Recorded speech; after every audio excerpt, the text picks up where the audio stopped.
అనేక మందిని ఈ స్థలం ఆకర్షించుకోవాలి. మేము ఏదైతే ఆశపడుతున్నామో ఆశపడిన రీతిలో గొప్ప మందిరం, సుందరమైన దేవాలయం ఈ స్థలంలో నిర్మించి ప్రభా దీవెనకరంగా ఉంచండి అని ఒక చిన్న మాట మీరు ప్రార్థన చేయండి. మీ కుడి హస్తం ఈ స్థలంలో పెట్టి ఈ అవకాశాన్ని మీరు జారవిడుచుకోవద్దు. ఈరోజు మీరు చేస్తున్న ప్రార్థన మన జీవితంలో పిల్లలకు సాక్షాత్తంగా ఉంటుంది. మన పిల్లలు మరి వారి పిల్లలకి చెప్పుకుంటారు, పలానా రోజు మేము ఇలా ప్రార్థన చేస్తామని. ఒక చిన్న మాట మీరున్న స్థలంలో మోకరించి మీ కుడి హస్తం పెట్టి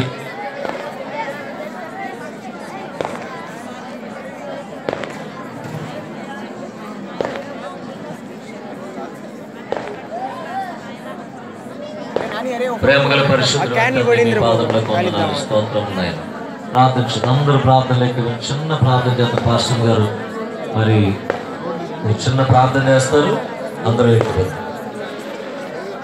ప్రార్థన. పరిశుద్ధుడు మహాగరుడు ప్రేమ నమ్మకం మా తండ్రి, మీ ప్రశస్తమైన పాదం కొందనాలు ప్రభా. మా జీవితంలో మీరు చేస్తున్న ప్రతి ఒక్క మేలు కొరకు కొందనాలు ప్రభా. మరొకకి ఇద్దరం జరిగించినటువంటి ప్రార్థన కూడికను బట్టి నీ కొందనాలు చెల్లిస్తున్నాం తండ్రి. దవాదిగో తండ్రి, మనుషులను జ్ఞాపకం చేసుకుంటే మేము ఏ పాటి వారము ప్రభా. అయినప్పటికీ కూడా నువ్వు కృప చెప్పిన మమ్మల్ని జ్ఞాపకం చేసుకుంటున్న విధానం బట్టి నీకు స్తోత్రం తండ్రి. మా జీవితంలో అనేక మేలు చేసిన విధానం బట్టి నీకు స్తోత్రం తండ్రి. నాకు ఇవ్వబడినటువంటి సమయం మరి ముఖ్యంగా తండ్రి ఈ దేవాలయ నిర్మాణం కొరకు ప్రార్థన చేస్తున్నాం తండ్రి. మా కుడి చెయ్యి ఇదిగో తండ్రి ఈ స్థలం మీద మోపి ప్రార్థన చేస్తున్నాం దయగల స్వామి. పరలోకం నుండి మీరు మమ్మల్ని చూస్తున్నాం నమ్ముతున్నాం తండ్రి. మీ కన్నులు ప్రతి స్థలం అందున్నాయి ప్రభా. ఏ మనిషి కలిగి ప్రార్థన చేస్తున్నాం తండ్రి, ఏ ఆలోచన కలిగి మీ స్థలం అందు ఉన్నామో మీరు ఎదిగిన దేవుడై ఉన్నారు ప్రభా. హృదయపూర్వకంగా తండ్రి ఎవరైతే ప్రార్థన చేసిన ప్రతి ఒక్క బిడ్డలు మీరు దీవించండి అయ్యా. వారి కుటుంబాలు మీరు ఆశీర్వదించండి.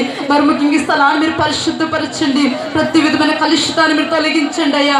ఈ స్థలం అనేకులకు దీవెనకరంగా ఉండాలి ప్రభా. ఈ స్థలంలో ఒక మంచి మందిరం కట్టబడాలి తండ్రి అయ్యా. గొప్ప కార్యం మీరు జరిగించండి. 27వ తారీఖు జరగబోతున్నటువంటి అప్పునాథరాయి కార్యక్రమం మీరు తోడిగినండి అయ్యా. మీరు మాత్రమే అప్పునాథరాయి వేయించాలి ప్రభా. మీ ద్వారా మాత్రమే